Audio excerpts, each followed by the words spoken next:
Hello नमस्कार। एक बार फिर से हमारे इस चैनल पर आप सभी लोगों का बहुत बहुत स्वागत है।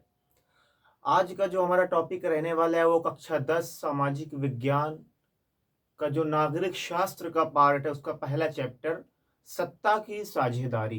ठीक है, एक ऐसा चैप्टर जो न केवल आपके लिए एग्जाम की दृष्टि से, एग्जाम के पॉइंट ऑफ व्यू से इम्पोर्टेंट है, बल्कि आपकी खुद की लाइफ के लिए, खुद के जीवन के लिए भी ये काफ़ी ज़्यादा इम्पोर्टेंट रखता है। ठीक है, चैप्टर का नाम है सत्ता की साझेदारी। ये पहला चैप्टर है आपका। आखिर क्या होता है ये सत्ता की साझेदारी, क्यों ज़रूरत है इसकी सत्ता की साझेदारी की? यदि किसी देश में सत्ता की साझेदारी ना हो, ठीक है, तो वहाँ की उस देश की स्थिति कैसी होगी? देश की नहीं, कि आप अपने घर का भाई उदाहरण ले सकते हैं, एग्जाम्पल ले सकते हैं।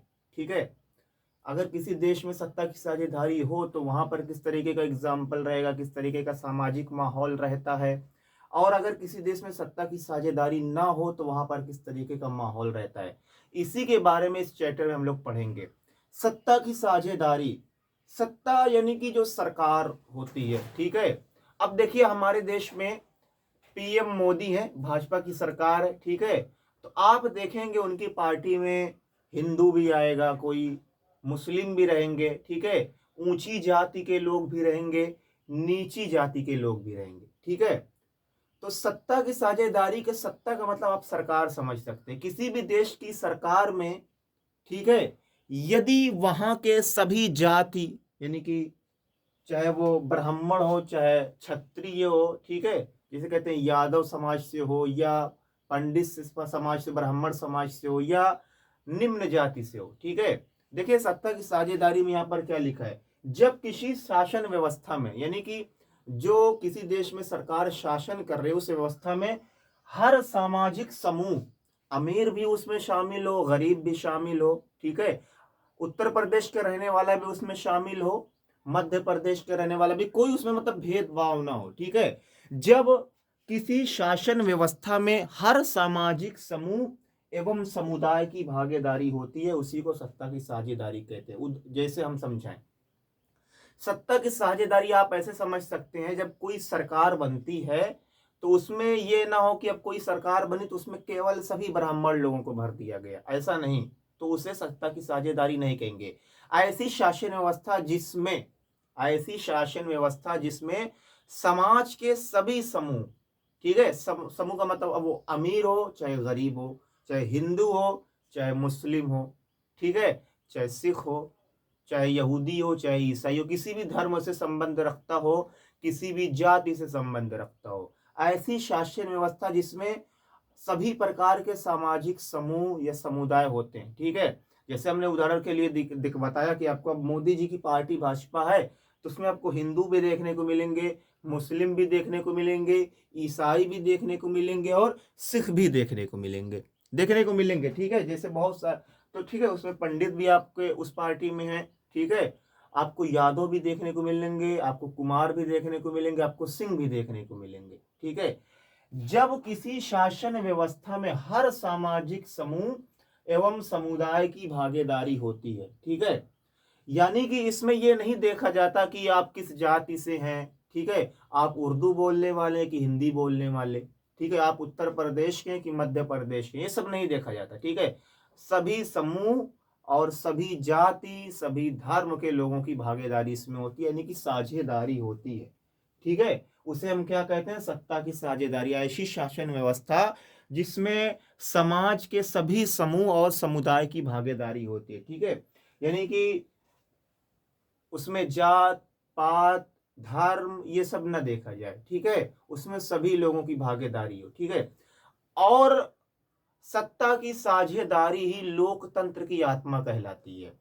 अब यदि उदाहरण के लिए हम आपसे कहें कि अब एक सरकार बनी, ठीक है, और उसने क्या किया, केवल जो है वो मुस्लिम लोगों को क्या कर दिया, किसी को ये मंत्री बना दिया, किसी को वो मंत्री बना दिया, केवल मुस्लिम लोगों को ही पद दिया, किसी हिंदू को पद नहीं दिया, तो क्या आप उसे लोकतंत्र कहेंगे? नहीं लोकतंत्र कहेंगे। कक्षा 9 में हमने आपको बताया था कि लोकतंत्र का मतलब होता है कि ऐसी शासन व्यवस्था जिसमें जनता द्वारा सरकार का चुनाव होता है, जिसमें जनता का शासन होता है।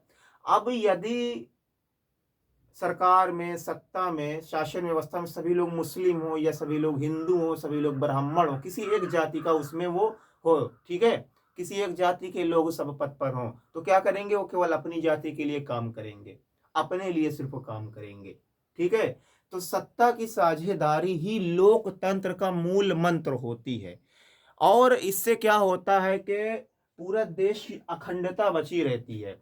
अब हमने बताया कि अब आप बैठा दीजिए केवल मुस्लिमों को या केवल हिंदुओं को बैठा दीजिए सरकार सत्ता में, तो ऐसी स्थिति में क्या होगा, अगर मुस्लिमों को बैठा देंगे तो हिंदू नाराज हो जाएंगे, तो देश में सांप्रदायिक दंगे भड़क जाएंगे। या हिंदुओं को बैठा दिया सत्ता में तो मुस्लिम नाराज हो जाएंगे, तो देश में क्या हो जाएगा, जो है वो आपस में युद्ध का माहौल छिड़ जाएगा, गृह युद्ध का माहौल छिड़ जाएगा, ठीक है। आगे आप लोग पढ़ेंगे, इसमें दो कहानियां भी हैं, बेल्जियम और श्रीलंका की, ठीक है। एक देश ने सत्ता की साझेदारी की थी, यानी कि जो शासन व्यवस्था थी उसमें सभी लोगों को शामिल किया था। लेकिन एक देश ऐसा भी, श्रीलंका, जिसने सत्ता की साझेदारी नहीं की, केवल एक लोगों को उठा के सारी सत्ता दे दी, ठीक है। तो क्या हुआ कि वहां पे गृह युद्ध छुड़ गए, लोग देश के आपस में ही लड़ने लगे। उसी के बारे में पढ़ेंगे। फिलहाल आज जितना पढ़ाएंगे और जितनी देर तक हो सकेगा उतना पढ़ाएंगे। सत्ता की साझेदारी जब किसी शासन व्यवस्था में हर सामाजिक समूह एवं समुदाय की भागीदारी होती है, यानी कि ऐसी शासन व्यवस्था जिसमें सभी जाति, सभी धर्म, सभी समुदाय की भागीदारी होती है, साझेदारी होती है, यानी कि हर पद पर सभी जाति के लोग होंगे, सभी धर्म के लोग होंगे, उसे हम क्या कहेंगे, सत्ता की साझेदारी। आखिर क्यों आवश्यकता है सत्ता की साझेदारी की? सत्ता की साझेदारी की क्यों आवश्यकता है? सौहार्द और शांति बनाए रखने के लिए। सौहार्द और शांति बनाए रखने के लिए हमने कहा कि आप केवल मुस्लिमों को बैठा दीजिए सत्ता में, शासन में, सरकार में, तो क्या होगा, हिंदू नाराज हो जाएंगे, नाराज हो जाएंगे तो शांति बनी रहेगी नहीं। तो मुस्लिम जब केवल सत्ता में रहेंगे तो अपने लिए काम करेंगे, यदि हिंदू सत्ता में रहेंगे तो अपने लिए काम करेंगे। इससे क्या होगा, शांति भंग हो जाएगी, ठीक है। शांति क्या हो जाएगी, भंग हो जाएगी। और पता चला हिंदू अगर शासन करे तो मुस्लिम उनके खिलाफ आवाज बुलंद करने लगेंगे, अगर मुस्लिम सत्ता में तो हिंदू उनके खिलाफ आवाज बुलंद करने लगेंगे, तो क्या होगा, देश जो है वो गृह युद्ध की तरफ अग्रसर हो जाएगा। तो देश में सौहार्द और शांति बनाए रखने के लिए सत्ता की साझेदारी की बहुत ज्यादा आवश्यकता है। देश में शांति बनी रहे, आपसी झगड़ा ना हो, सौहार्द बना रहे, लोगों के बीच में संबंध बना रहे, ठीक है। इसके लिए जो है वो सत्ता की साझेदारी की बहुत ज्यादा आवश्यकता होती है, ठीक है। सत्ता की साझेदारी की बहुत ज्यादा आवश्यकता होती है ताकि देश में शांति बनी रहे और सौहार्द बना रहे। लोकतंत्र की आत्मा के सम्मान के लिए हमने बताया कि वो देश लोकतांत्रिक देश कहलाएगा ही नहीं जिसमें सत्ता की साझेदारी ना हो। यदि किसी देश में केवल एक जाति के लोगों को, अब जैसे मान लीजिए कि हमारा देश है, हमारे देश में हिंदू भी हैं, मुस्लिम भी हैं, सिख भी हैं, ईसाई भी हैं, हिंदी भाषा बोलने वाले भी हैं, उर्दू भाषा बोलने वाले भी हैं, बंगाली भाषा बोलने वाले भी हैं, गुजराती बोलने वाले हैं, मराठी बोलने वाले हैं। आप क्या करें, केवल बंगाली भाषा बोलने वाले को सभी पद दे दें, बाकी उर्दू बोलने वालों को, मराठी बोलने वाले को, पंजाबी बोलने वालों को, गुजराती बोलने वालों को कोई वो पद ना दीजिए, तो क्या होगा, इससे क्या होगा, वो देश लोकतंत्र देश नहीं कहलाएगा, लोकतांत्रिक देश नहीं कहलाएगा। क्योंकि लोकतंत्र का मतलब भी होता है सभी लोगों को बराबर का अधिकार दिया जाए, ठीक है। तो लोकतंत्र की आत्मा के सम्मान के लिए भी जरूरी है कि सत्ता की साझेदारी की आवश्यकता हो। वो देश लोकतांत्रिक देश कहलाएगा ही नहीं जिसमें जिसमें जो है वो सत्ता की साझेदारी ना हो। तो सत्ता की साझेदारी सबसे पहले तो देश में शांति व्यवस्था बनाए रखने के लिए, दंगा फसाद ये सबको रोकने के लिए जरूरी है सत्ता की साझेदारी। दूसरे, लोकतंत्र की आत्मा के सम्मान के लिए भी जरूरी है। अगला है बहुसंख्यक समुदाय और अल्पसंख्यक समुदाय में संबंध बनाए रखने के लिए। बहुसंख्यक समुदाय का मतलब वो होता है जिनकी संख्या ज्यादा हो, उन्हें हम बहुसंख्यक समुदाय कहते हैं, और जिनकी संख्या कम हो उन्हें हम अल्पसंख्यक समुदाय कहते हैं। जैसे हमारे देश में हिंदू जो समुदाय है वो बहुसंख्यक मेजॉरिटी है, ठीक है, और मुस्लिम जो है वो माइनॉरिटी में आते हैं, यानी कि अल्पसंख्यक में आते हैं। तो इनके बीच में आपसी संबंध बनाए रखने के लिए क्या करें, आप बहुसंख्यक लोगों को सत्ता में बैठा दीजिए। आगे आप पढ़ेंगे कल की क्लास में बेल्जियम के बारे में और श्रीलंका के बारे में। क्या करें, आप केवल बहुसंख्यक लोगों को सत्ता में बैठा दें तो अल्पसंख्यक लोग इनसे नाराज हो जाएंगे, इनसे दूरी बनाएंगे। ठीक है, तो इन दोनों के बीच में अब उसी एक जगह पर अल्पसंख्यक लोग भी बैठे हैं उसी सत्ता में बहुसंख्यक लोग भी बैठे हैं, तो क्या होगा, इनके बीच संबंध बना रहेगा। ठीक है, तो बहुसंख्यक और अल्पसंख्यक समुदाय में संबंध बनाए रखने के लिए क्या चाहिए, सत्ता की साझेदारी जरूरी होनी चाहिए सभी को न्याय दिलाने के लिए। अब अगर केवल हिंदुओं को आप सत्ता में बैठा दीजिए तो अगर एक कहीं पर हिंदू मुस्लिम में झगड़ा हो जाए तो भाई सरकार हिंदू की है तो केवल हिंदू का सपोर्ट करेगी। जब उसी सरकार में सभी लोग हिंदू के तो सब लोग किसका सपोर्ट करेंगे, हिंदू के। या अगर मुस्लिम सरकार सत्ता में है तो कहीं हिंदू मुस्लिम में झगड़ा है वो मुस्लिमों को सपोर्ट करेगी। तो सभी को न्याय व्यवस्था दिलाने के लिए, सभी को न्याय दिलाने के लिए भी जरूरी है कि सत्ता की साझेदारी हो। ठीक है, तो सत्ता की साझेदारी का मतलब क्या हुआ कि जब किसी शासन व्यवस्था में सभी लोगों की भागीदारी होती है। साधारण तौर पर आप यह समझ सकते हैं, जब किसी शासन व्यवस्था में देश के समाज के सभी लोगों की साझेदारी होती है। जैसे हम उदाहरण के लिए आपके सामने कहें कि आपका घर है, भाई देश भी तो एक घर ही होता है, देश हमारा घर है। आप अपने घर का उदाहरण लीजिए, अगर घर की सारी जिम्मेदारी सारी पावर किसी एक आदमी को दे दी जाए तो क्या होगा, क्या होगा, ऐसी स्थिति में ये होगा कि भाई वो कहेगा आज चिकन बनना चाहिए तो चिकन बनेगा, वो कहेगा आज दाल चावल बनना चाहिए दाल चावल बनेगा, वो कहेगा कि जो है वो आज कुछ नहीं बनेगा कुछ नहीं बनेगा, क्योंकि सारी पावर किसके पास है, उसके पास है। ऐसी स्थिति में क्या हुआ, घर के लोग ही आपस में झगड़ा करने लगेंगे। पता चला बड़े भाई के पास सब कुछ पावर है, छोटा भाई जो कह रहा है उसकी कोई बात ही नहीं मानी जा रही, तो क्या होगा, छोटा भाई बड़े भाई से नाराज हो जाएगा, नाराज हो जाएगा, पता है घर से भाग जाएगा या घर में लड़ाई होगी झगड़ा होगा।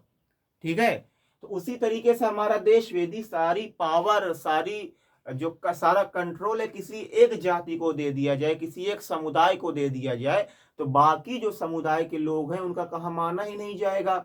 तो वो लोग क्या करेंगे, उससे जलने लगेंगे, उससे नफरत करने लगेंगे, उसके खिलाफ आवाज बुलंद करेंगे और देश किस तरफ जाएगा, गृह युद्ध की तरफ जाएगा। हमारे देश के लोग खुद ही आपस में लड़ने लगेंगे। तो इसलिए सत्ता की साझेदारी किसी भी देश के लिए बहुत ही ज्यादा महत्वपूर्ण है, इंपॉर्टेंट है। ठीक है, तो सत्ता की साझेदारी उम्मीद है कि आप समझ गए होंगे, ऐसी शासन व्यवस्था जिसमें समाज के देश के सभी लोगों की भागीदारी होती है, साझेदारी होती है, उसे हम सत्ता की साझेदारी कहते हैं। आखिर ये सत्ता की साझेदारी क्यों आवश्यक है, देश में शांति व्यवस्था और सौहार्द बनाए रखने के लिए सत्ता की साझेदारी आवश्यक है। दूसरा, लोकतंत्र की आत्मा के सम्मान के लिए, लोकतंत्र का मूल मंत्र ही सत्ता की साझेदारी होता है। अगला, बहुसंख्यक और अल्पसंख्यक समुदाय में संबंध बनाए रखने के लिए, जो किसी देश में कुछ लोग ज्यादा होते हैं, किसी धर्म के मानने वाले लोग, और किसी धर्म के मानने वाले लोगों की संख्या कम होती है, तो उनके बीच संबंध बनाए रखने के लिए, ज्यादा डिफरेंस ना हो जाए, संबंध बनाए रखने के लिए सत्ता की साझेदारी बहुत ज्यादा आवश्यक है। देश के सभी नागरिकों को न्याय दिलाने के लिए भी सत्ता की साझेदारी बहुत ज्यादा आवश्यक है। ठीक है, तो आज की क्लास यहीं पर समाप्त करेंगे, अगली क्लास कल होगी। तब तक के लिए आपको जय जवान जय किसान।